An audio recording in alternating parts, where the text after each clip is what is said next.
to another great conversation. We haven't even had it, and I've already determined it's great with Kirk. So, welcome back to our YouTube channel. I love these conversations that we're having. Yeah, thanks for having me. Yeah. So, you and I started ahead of time, and I was like, I should just hit record because that's what this conversation is like. It's things that we both believe. Maybe we see eye to eye, maybe we don't. But last time we talked, first we learned about you, and then we talked about the importance of phones because I think that's the most important piece of technology in the dental office. But I actually want to go backwards in this because before the phone rings, there's a whole bunch of stuff that we do, right? There's a whole bunch of stuff we pay for. There's new technology out there. So let's talk about, and this is what I'm going to bring you on today to talk about marketing, impressions of your practice, referrals, reviews. I'll put the ball in your court. Tell me what you want to start talking about first. Oh, man, there's so much here. I mean, I feel like we could do several episodes on just that. Uh-huh. We might. Who So, knows? yeah, I mean, probably, I think maybe hitting some highlights and then maybe going deeper into each one because you could have the best dental office in the world, but if no one knows about you, it doesn't matter, Right. right? Same with products, with services, anything, right? If you're waiting to ask for permission, I just like listened to this on Instagram. It's like if you're waiting to ask permission to put yourself out there, then you're already losing. You have to be loud. You have to set yourself apart. My goal in our practice, I'm just going to use our practice as an example. So with our practice, when we bought it 6 years ago, I asked the previous owner before we acquired it, like, does anyone sponsor the local school events? Does anybody do this? Because I'm not seeing anything. And he was like, no, nobody does anything. I'm like, interesting. So I have a ton of leverage there of opportunity because we went from like it being his name of the practice to a completely different name. So now I aligned it so we're in Covington, Tennessee. So I aligned it with Covington Family Dental. So like we are the city's dentist, right? Or dental office. And then our original colors were the high school colors too. Oh, how funny. So I aligned the branding with the local high school as well. It was purple and yellow. It's not anymore, Yeah. but Like, it's not anymore.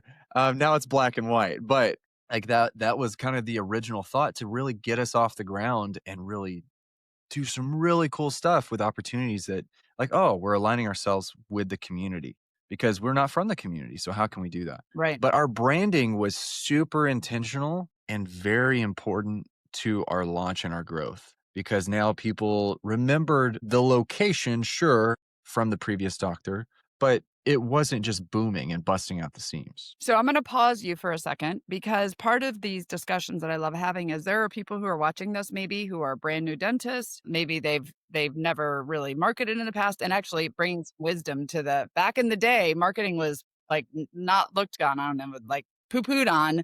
Yeah. So there might be some older dentists watching this. So you said the word branding, but we were talking about impressions and marketing and stuff. So talk to me about branding and then how that plays into the next part, which is marketing your practice. Sure. Yeah. Because branding's the foundation. You should have a good brand before you start looking at marketing. Right.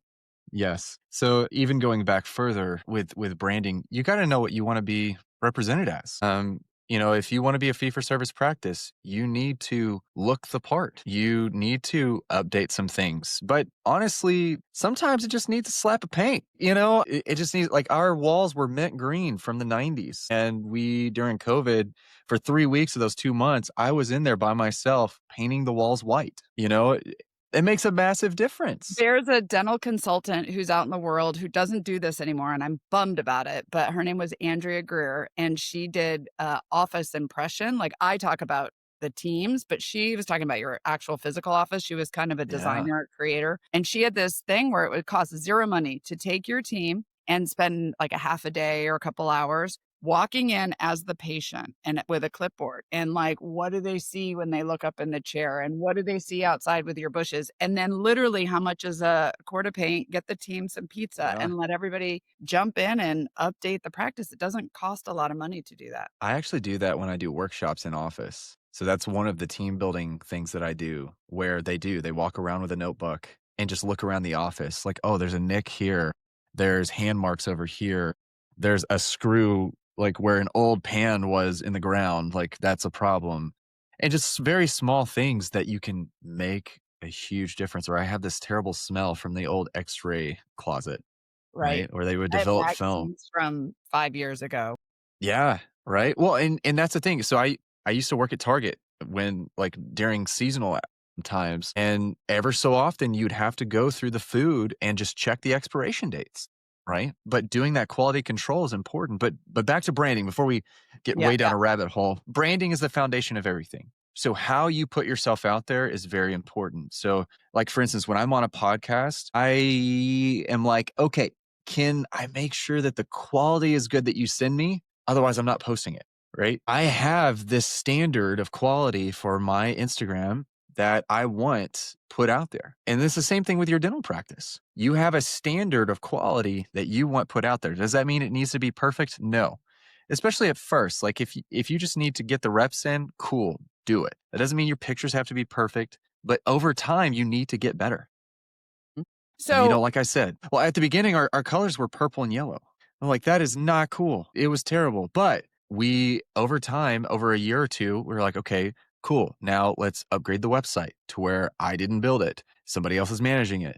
Okay, let's update our colors and rebrand, get this farmhouse feel. So I shiplap the back wall. I got this really nice sign that looks kind of farmhousey. The website is branded to the practice because I did this like brick German schmear on the backside of every op that everybody looks at. So the website also has that behind the text. So that way people see that when they walk in, it's not unknown. They have shiplap throughout the whole office and shiplap on the website. So that way, once again, it's not unknown and it's cohesive.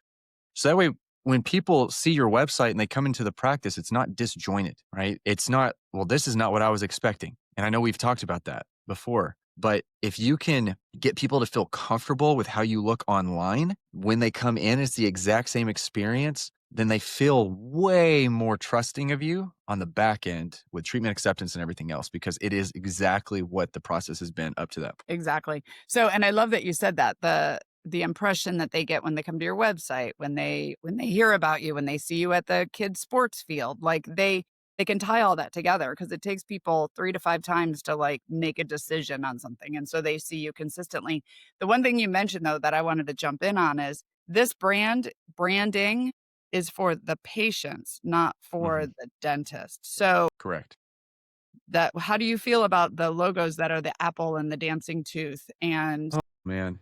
the stuff all over the practice that sells toothbrushes and stuff? Talk about that because that's really, patients are expecting something different. Yeah. For instance, when we were building our website, I told the people, and it was it's a company that builds dental websites. So I was like, okay, I don't want this to look like any other website that you have. I don't want procedures on there. I don't want like any teeth on there. I don't want a half extracted molar as our logo. People don't want to see that. Just like people don't want to see your cool implant that you did on your Instagram that's all bloodied up and stuff. Like that's not what patients want to Only see. dentists wanna see that. Yes, Only dentists. you're posting that for other dentists. That's not bringing people into your practice. Yeah, So, yes, you've got to understand how you're marketing your practice. That when you're doing external marketing, you're doing it for the patient, not for yourself. Your personal page could be that all you want and have a ton of dentists following you and whatnot. I personally don't think it's really a good thing to do that either because patients look now towards the dentist and you can brand yourself and go anywhere and have a following. But if you can really position yourself and think of yourself sitting there as a patient, what would you want to see? So when we do team training, we talk about like for instance, our reception area is not big enough to really handle the patient load intentionally because I don't want people waiting. It's not a yeah. waiting room, It's not a right? waiting room. Yeah, Right. It's a patient lounge, reception area, something, but it is not a waiting room. The only people in there are like family members and people coming to like bring their spouses or whatever. That's it. If they're a patient, they're in the chair and they're out.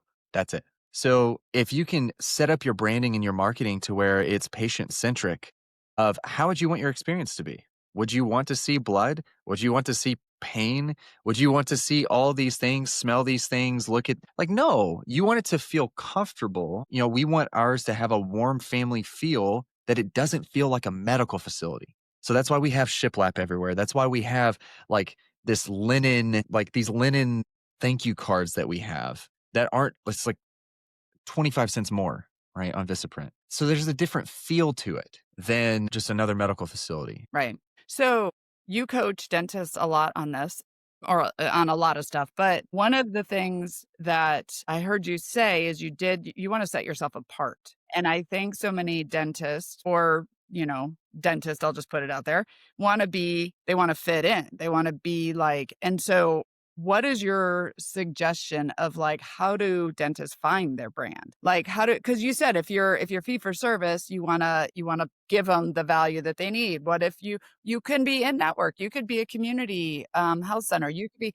but how do you set yourself apart? Like you coach dentists all the time. How do you help them find their brand, their what they want to put out in the universe? Part of it is figuring out their vision. I always start with vision Okay. because depending on your vision, it'll be easier or harder to achieve what you're trying to do.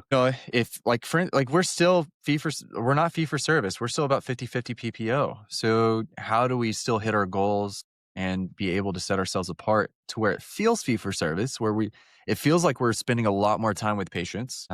I know my wife would definitely like wish that we were fee for service as much time as she spends with patients sometimes. But, you know, I personally like to sit down with doctors. I don't do this with everybody, but I do enjoy doing it where we sit down and figure out, okay, let's look at fonts. Let's look at colors. Like, what do you want to really do to set yourself apart? I typically try to figure out dumpster fires first, so I don't really get to this part a lot. Fun part. But the ones yeah, the fun part to me because I'm from the music industry. Like that was everything is branding. So how can I set myself apart from the other hardcore band that's right down the road or the other pop rock band that's on the music or on the, radio right now? How can I do that? Well, that's by the fonts that you use, the pictures that you take. If you're like in the music industry, you're a hardcore band, and if you have straight black hair and a V-neck and black skinny jeans, you're going to look like every single one out there. But I had a buddy who was in another hardcore band where they went up there with American Eagle polos every single time, and they blew up because they kind of had a different feel to them, and they were unassuming. But then when they got up there, they blew the socks off of everybody. Right. Right. But if you can sit down and like talk about fonts, talk about colors, like what do you want? And a lot of people just don't know. So I have to help guide them through that of what that looks like. And there are great companies that do that too. I mean, I can do that without, you spending $20,000-$30,000 to figure that out. Yeah, exactly, exactly, and AI can help with that now. I mean, this is a Yes. a whole kind of discussion about where AI, you know, taking the time to work with a consultant, to work with the marketing company, to work with your team, to go to AI and figure out what is your brand, what's gonna set you apart, because there's plenty of dentists that your patients can go to. And so what kills me is if I go down the street and I see a sign and it says dentist, and I'm like, cool, there's a dentist, but I know nothing about who they are, what do they stand for? I can't tell their brand from the outside. We Yeah. want to do everything we can to not stand out so that patients are like, what is Yeah. that? Right. But enough that people know who you are when they see you in the community, know who you are when they see your ads. I mean, my favorite is when you walk up to a strip mall and it just says dentist. And you're like, what? Yeah. What does that mean? You're the Kmart dentist or the Target Yeah. or It's whatever, like, right? okay, cool. Yeah. Okay, so brand. So we talked about brand. So Yes. it's for me, one of the things is whoever's name is on the wall, whoever signed the lease, whoever is the one paying the bills is the one who should be the one to define these terms, right? It should be defined by the owner of like, what do we want to be when we grow up? What are we growing to be? And like you said, in the beginning, it might be you painting the walls and you building the website, but eventually you work with the companies that do it, right? But then there's also the impression that the patients get when they call, when they read your reviews, when they see you. So how do you take this brand and suggest transferring it to when they walk in, the experience they get, and so that goes out into the universe and it matches? Yeah. So, like I was saying with the website, right? So, we have these, if you have white walls, I would suggest your website be white, right? With black trim. We have white or black coal base at the bottom. So, we have this really beautiful, like blonde, brownish blonde faux wood floor, right? So having as simple as that, have it somewhere seamed through your website. So that way people associate the same thing when they're looking at you online, if nothing else. Then if you have accents, such as we have gold. So I went to IKEA after we got our equipment in, and I took all the crappy, like gray knobs off of every single cabinet from ADEC. Sorry, whoever is listening. 8X great. Yeah, 8X awesome. It will last forever, which is why we invested in it. But I went to IKEA and I got the gold knobs and replaced 37 of them in each op. And it worked perfectly. And that makes a difference. Those little accents make a difference. And on our website, every service, because you have to have it for SEO, whatever, every service has a gold trim to it for that little thing, right? And I would be happy if you want to reach out to me. I would be happy to walk you through a lot of this stuff. It's very simple to just have a questionnaire and go back and forth with AI, chat GPT if you want to. Just be like, hey, here's what I have in my office. What should I do with my website? How should I set up my brand? And then now how can I translate that to marketing and then also internally? We wanted to have a warm feel. Like we've talked about before, when somebody walks through the door, we use their name, right? We look at the schedule and there's 5 people coming across. If there's a 30-year-old female, a 50-year-old male, and a 50-year-old male walks through the door, hey, Mr. John, how was your week? Right. Yeah. And I love it when new patients walk through the door and I say their name. They're like, wait, what? How do you know who I I like? love Well, that. When people are like, how did you know? I'm like, yeah, I'm like, I don't even know what I had for breakfast, but I know your name. It's in our yeah, PM. but I know it's right here. We have a schedule right in front of us. It is lazy. I'm going to call people out. It is lazy to not use people's names when they walk through the door. It's so simple. Guess. And if you're afraid that you're going to get it wrong, that's fine. Joke with it. I know when like people randomly walk in sometimes to schedule an appointment, which nobody should ever do that. I don't know why you do that. Mr. John comes through and Eric's on the schedule. I'm like, hey, Eric, how you doing today? I'm not Eric. I'm like, oh, well, I thought it was, but that's totally fine. What's your name? Right. Exactly. Well, and I'm going to compare it because you said to stand out from a medical office, and no knock on medical offices, but put yourself in patient shoes again. Most of the time when you walk into a medical office, what do they say? Sign in, have a seat. We'll be right Sign with in you. here, have a seat. Yeah. It's terrible. And you have no idea how Full long knock. you're there. Yeah. Full knock on medical offices. Yeah. It's not great. Yeah. So setting yourself apart with that. And what we were talking about before this is a lot of this experience from they look at your website, they walk up to the front door, or they call your office, they walk in. That's either like saying, yes, this brand is this, or no, they have a fancy website, but when I get in there, it feels like a medical Terrible. office. Right. Yeah. Yeah. Or it's not warm when people Mhm. answer the phone, you Mhm. know? And we harp on that a lot. I know you do too. Mhm. It's like, are you kind on the phone? Are you cold on the phone? Are you actually empathetic? That's the warm feel that you get when you go to our website. So now, and that we're family centric, do you make people who call feel like family? Right. Right. Okay. So AI. So part of the reason that we're even doing this is because you've been on a lot of podcasts. I've been on a lot of podcasts. We have lots of stuff out there, but things are different. Things are different now than we've ever seen, right? And anybody listening is like, oh, I always hear about AI, but it's AI is the buzzword, but it's really about technology. You can lean into this technology to help you define so many of these things about who you are and your brand. But really, you used to have to pay a consultant or a marketing company to go do this. Now you can put it into ChatGPT, put it into one of the sites that you're the ones that you use and really start to figure this out. Talk about, Kirk, how important is figuring this out? Let's just say you are rebranding your office or you're starting a new office or whatever. How important is it for the owner doctor to figure it out and then how to play that through? I mean, you already talked about the gold knobs and stuff, but just how to play it through the entire culture of your practice. So, like I was saying, when people call, right, are you warm? Are the handoffs warm? I mean, I know before we started recording, we were talking about the circle. And ironically, I do the exact same thing. Anytime we onboard somebody, I draw a circle and I talk about how when somebody comes into the practice, they get seated warmly. They get handed off to the hygienist or to the assistant warmly. They go to the back. They have a good experience in the back. Maybe they have some work, whatever. But then they still have a smooth experience back to the front, warm handoffs to the front. And then as they're walking out the door, they're a positive walking billboard. And like you were saying, that every single touch point is either going to confirm what your branding is set to, or it's going to disjoint it and it's going to be a negative experience to where when they walk out, it's like, well, that's not what I was expecting. So really focusing on that right there, I would say your patient experience. It's sitting down, and I have a client right now that's writing out what does the perfect patient experience look like on the hygiene side as well as on the clinical side, because those are two different experiences, right? But what does that look like when a patient calls? From what does a patient see when they go online? What do the reviews look like? Oh, it's great. Then they go to the website. That looks great. Then they call. Cool. This is how we answer the phone. This is how we get them on the schedule. We always talk up the provider when, okay, you're going to love Lee. She's going to be your hygienist that day. And you're also going to love Dr. Lauren. She's my wife. I'm a little biased, and I always get a giggle when I say that.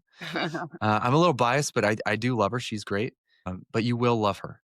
Mhm. We look forward to seeing you on this date at this time. And the way you just said that, like, I can feel that. That's the difference between like a script or doing it and actually having your team really feel what the brand is and what we're trying to do. Yeah.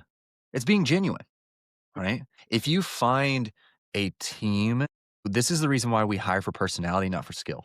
If you can find a team, which it is possible, it's not easy, but it is possible to find a team that buys into the culture and the vision of the practice and how everybody is there. One of the first books, and I have my team read it too, called The Go Giver, which is about being a servant leader and how can I help you and bring value to you, knowing that things come back in general. But if you win, then I win, right? So if everybody has that mindset of how can I help people? How can I bring value to people and be warm like that? Then the genuine authenticity comes out Right. Right. in every position. Okay. So it's all going to change when I ask this next question, probably between now and this time next year. But let's just talk about marketing now. Forget about Oh boy. branding. Okay, cool. Right. And I do think like, putting the billboards at the baseball game and all that's kind of branding, being in the community, all that. But let's actually talk about marketing now. What are your thoughts on marketing where it is now, how to make sure it's working, not working, the actual physical, because dentists have bottom lines they have to pay for this marketing that we're doing. So what are your thoughts around that? There's a difference between marketing and advertising. Okay. Okay. Marketing is internal and external. So internal marketing is, what the patients see when they walk in.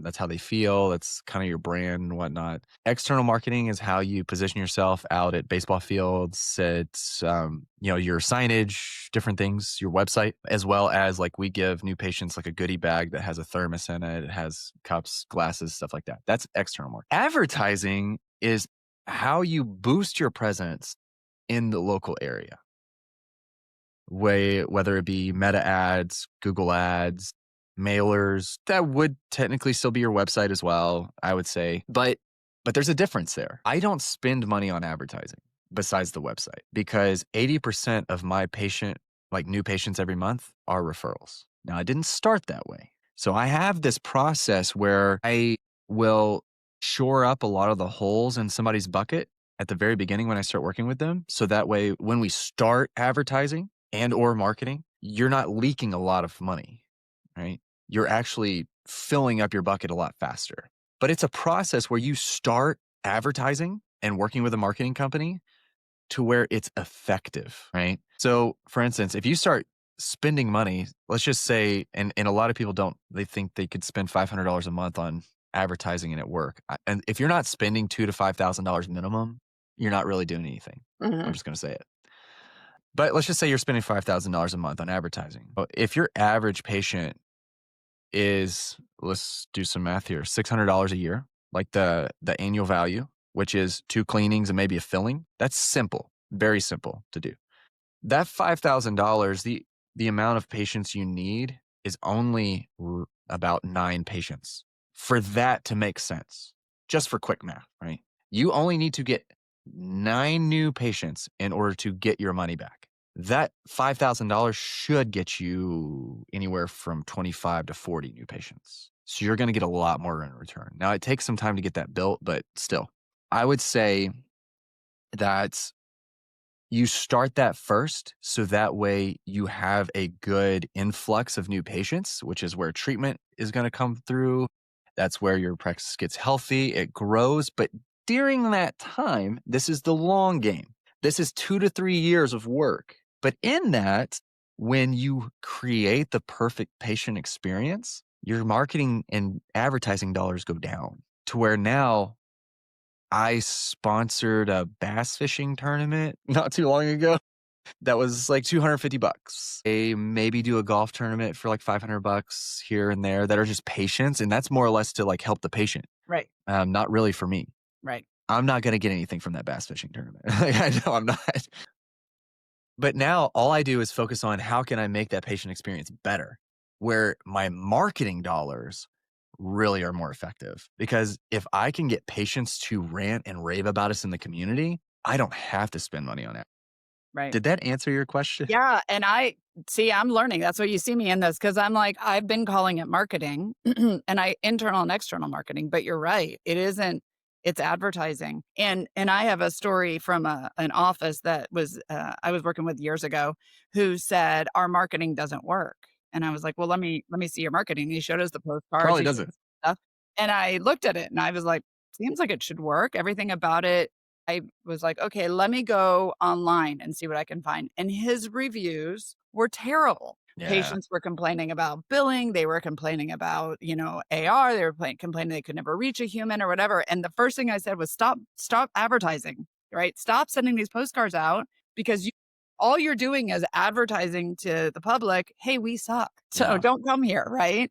And so I love that you say that about the bucket and like, fixing the holes in the bucket because there's so many offices, I think, that they're so focused on the money going out and the marketing and the advertising and all that stuff, but they're not looking at what they're doing within their four walls, the Yeah. control they have inside. Well, I had a conversation with a prominent marketing agency not too long ago, and we talked about that, about how and he created like multiple courses on helping practices for free a lot of times that they have resources because they're not ready for advertising because they have so many problems before they even get a patient calling in to where they're not their intake is trash. The way they answer the phone is terrible. The way that they even get a patient in is terrible. So if you want it to be very effective, you've got to be able to sit down and plug these holes in your practice, but you also need to know what those holes are, right? Because you don't know what you don't know. And if you think marketing is going to save you, if you think advertising is going to save you,